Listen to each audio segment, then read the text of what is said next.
Escoller un texto clásico sempre, ou clásico de outro autor, é sempre complicado porque un escollería moitísimos. Xa que estamos en maio, no mes que leva o Día das Letras Galegas, pois escollín un texto sobre a lingua referente a lingua galega e da autoría da persoa que se dedica este ano o Día das Letras Galegas, que é Ramón Piñeiro.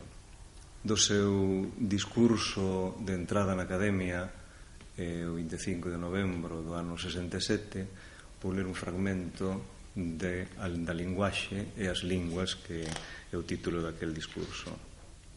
Este é o texto. Dende un punto de vista sociolóxico, a lingua é o vehículo de realización da persoalidade colectiva como tal. Cada pobo, antes de poder realizar o seu destino no tempo, na historia, precisa realizar a súa persoalidade colectiva. A forma interna e viva desa persoalidade é a lingua, pois que é a que lle dá unidade espiritual creadora. Por eso, cada lingua representa unha cultura orixinal. Con razón, Humboldt di que cada lingua traza un círculo máxico arredor do pobo que a fala. Cada unha das linguas realiza na comunidade social dos seus falantes as funcións que lle atribuímos á linguaxe, á palabra.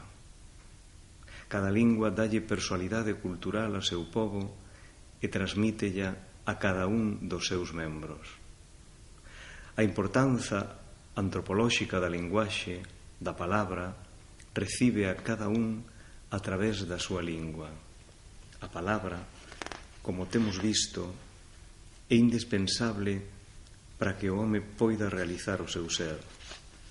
Pero a palabra aitúa en forma de lingua concreta.